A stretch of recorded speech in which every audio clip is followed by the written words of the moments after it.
ఉమ్మడి నిజామాబాద్ జిల్లా బాన్స్వాడ పట్టణంలోని అంబేద్కర్ చౌరస్తాలో ఎమ్మెల్యే పోచారం శ్రీనివాస్ రెడ్డి ఆదేశానుసారం శనివారం ఎమ్మెల్సీ కవిత అరెస్టుకు నిరసనగా బీఆర్ఎస్ శ్రేణులు కేంద్ర ప్రభుత్వ దిష్టిబొమ్మను దగ్ధం చేశారు. వారు మాట్లాడుతూ కేంద్రంలో ఉన్న బీజేపీ ప్రభుత్వం తన రాజకీయ స్వార్థ ప్రయోజనం కోసం రాష్ట్రాలలో నాయకులను అణిచివేసేందుకు ఈడీ సిబిఐలను వాడుకుంటుందని రైతు బంధు జిల్లా అధ్యక్షుడు అంజిరెడ్డి అన్నారు.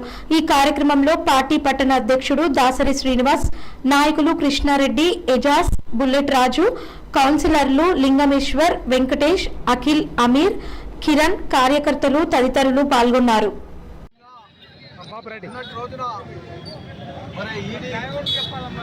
తెలంగాణ ఎమ్మెల్సీ కవిత మీద దాడి చేయడం,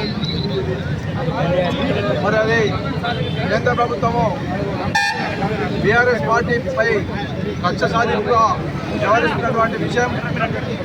ఎందుకంటే ఈరోజు మరి ఎన్నికల కమిషన్ పార్లమెంట్ ఎన్నికల షెడ్యూల్ ఇస్తుందని చెప్పేసి మరి దాంతో పాటే మరి బీఆర్ఎస్ పార్టీని అంగదొక్కాలి, బీఆర్ఎస్ పార్టీని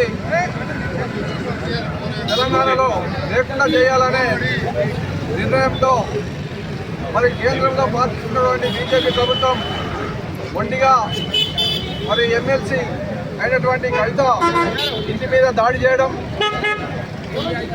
ఏదైతే దాడి చేస్తూ ఉన్నారో మరి అది ముందుగానే ఊహించి మరి అడ్వాన్స్గా రైతులు చేయించుకొని మరి ఇంకంతా సోదా చేయడం, మరి ఇక్కడ ఉన్నటువంటి బీఆర్ఎస్ పార్టీలని భయభ్రాంతులకు గురి చేయాలనే ఆలోచనతో చేస్తున్నటువంటి కుట్ర, మీ బెదిరింపులకు, మీ ఈడీ చేస్తున్నటువంటి కక్ష సాధింపులకు ఇక్కడ బీఆర్ఎస్ పార్టీ నాయకులు కానీ ఎక్కడ భయపడరు.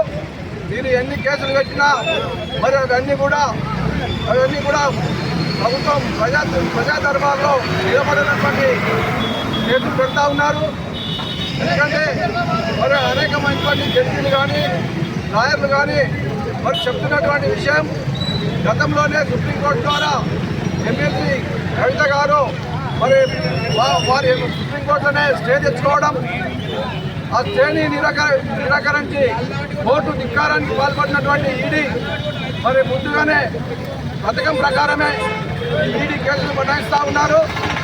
కేంద్ర ప్రభుత్వం దీన్ని మరి వెంటనే కవితమని అక్రమంగా అరెస్టు చేయడం మీకు సిగ్గుచేటు.